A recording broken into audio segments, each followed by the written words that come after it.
Hey everybody, welcome on in to another episode, and I'm gonna go back over a fun way to make a pendant with a fancy little beaded bail as well.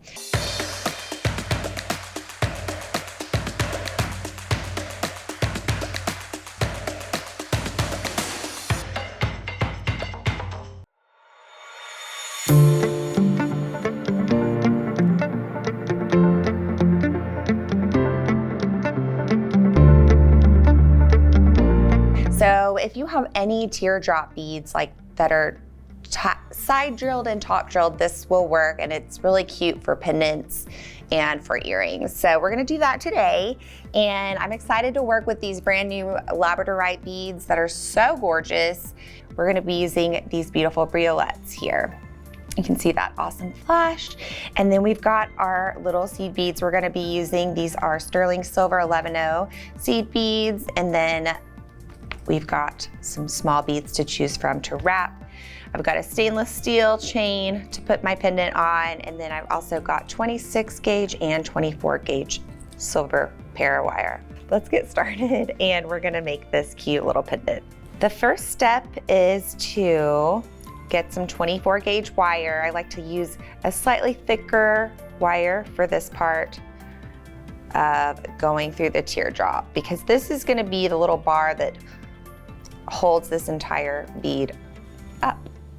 So pick your favorite stone, and if you get a strand of these, you might want to go through and look for a bead that has the holes going as straight across as you can. Step 2 is we're going to make loops on either side of the bead, and I'm going to go up here towards the end of my piece. And I like these loops to be relatively small, but not too small. So what I'm gonna do is make a 90-degree bend, almost a 1/4 of an inch down my wire like that. And I'm just gonna take a round nose plier and roll it back into a loop.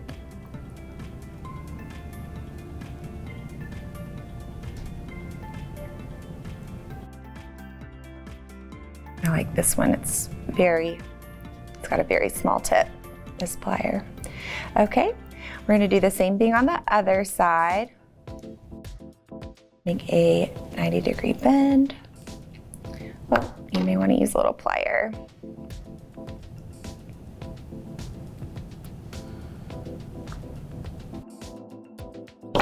Trim that off just a little bit, and then roll it back to a loop. Okay, and now we're going to I'm going to situate my stone. You want those loops to be both facing the same direction. And then another little tip is sometimes I will just gently grab the loop and bend it up to make it kind of go like that, because we're going to be making a little teardrop halo of beads, and this, if you kind of angle it up, it just fits better into the design. So I'm just taking my chain nose plier and bending that up. So once again, this is 24 gauge wire here, and in the next step you can use 24 or 26 gauge wire to wrap the beads around. It's up to you. I actually kind of prefer 24 gauge for this part, but sometimes tiny little beads won't work. So I'm gonna try it with 24 gauge wire. So I'm gonna cut about 2 feet of 24 gauge wire. And then the next step is to kind of string our little teardrop halo bead segment. And you can use whatever stones you want. Black spinel would look really cool with, I think I'm gonna use black spinel, but you could also use beautiful amethyst or garnet. So go ahead and cut your strand open. And I always get mad at myself for using black spinel for demos, because it is a little bit harder to string, but I think it'll be really pretty. So we'll just see how this goes. I'm gonna string about 8 of these and alternate them with the sterling silver seed beads.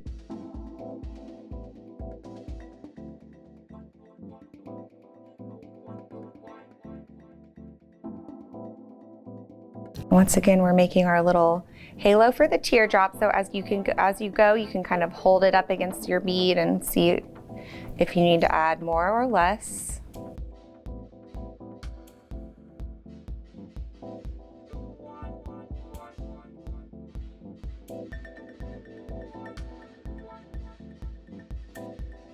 All right, so I've got a little segment strung. Now I'm gonna just test it out. I've got the little strung segment in my hand. I'm gonna put my lab teardrop here and then string the other piece here. Oh my goodness, okay. And then once you put your bead down, you can see if you need to add more or less, and I feel like I need one more. I don't really like for the beads to touch the pendant too much. The outer beads, I don't want them to squeeze that Labradorite bead and break it. Potentially, that would just not be the goal. So I'll add one more black spinel and one more silver. Let this slide down.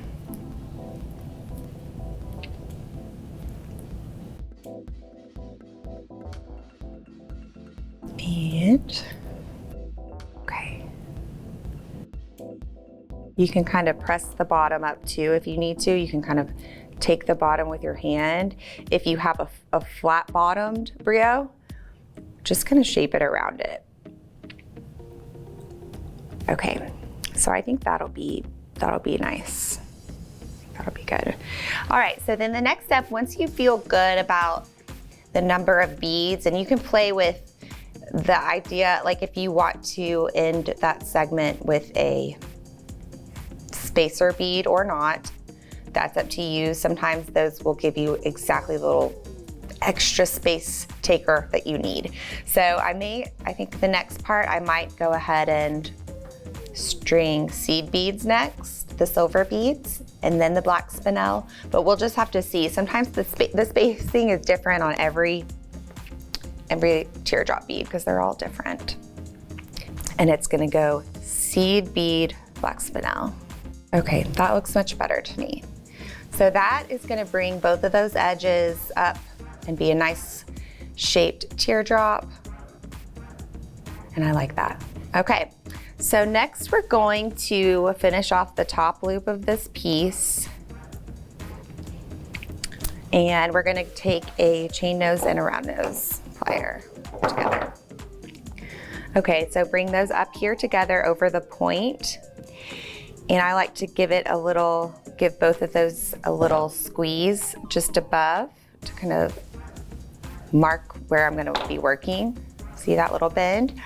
And with the short one, I'm gonna wrap it around the long one a few times for a coil. I'm gonna bring it down a little bit. I feel like it doesn't really show up well on my dress. Okay, so I'm just gonna make a little coil.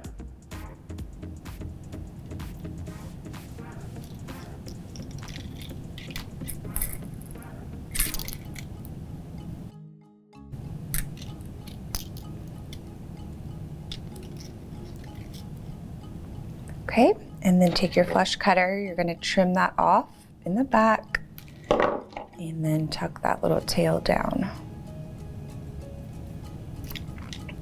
All right, so now you have this other really long piece. And if you want to, you can make a fun decorative veil by stringing seed beads onto it. So I'm just gonna string about, I don't know, 16, maybe 10, maybe 12 seed beads.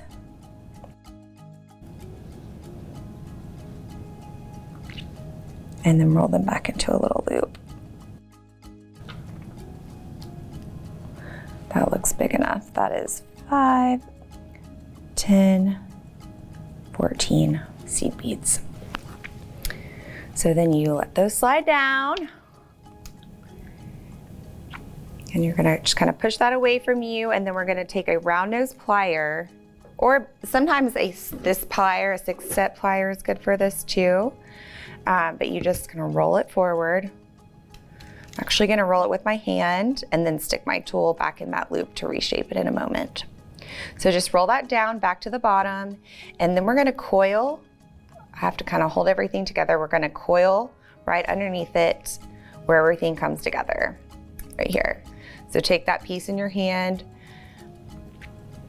Okay, thank you. And just start coiling.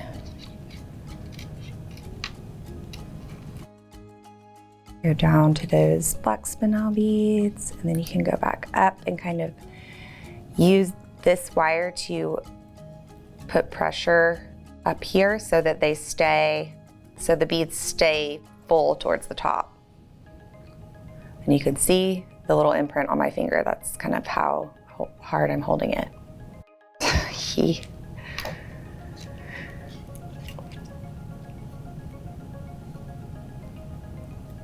Oh, look at that stone, gorgeous. I'm trying to pick a favorite side and I can't. Okay, so just keep coiling that until you're happy with the size of your wrap. And then trim it off in the back. Using the flush side of your flush cutter, and tuck that in. And then once again, if you want to, you can take your round nose plier and kind of reshape that little bail right there. Make it nice and round. Definitely like this 24 gauge better than the 26 that I used prior. Just a little tip. And then you can take a little chain, slide it on, and you have a really cute pendant. And it's like a little nest for your gemstone teardrop bead. I love this little design. Oops, I need to tweak it just a bit. There we go. So yeah, that is it. That's a really fun design. I love making those brios just have a little halo of beads. And thank you guys so much for watching. If you need to pick up any of the tools or supplies we used today, check out the links in the description below. And while you're there, leave a comment and let us know what kind of jewelry you like to make. Don't forget to like, subscribe, and ring that bell to be alerted for future episodes. Thanks for watching.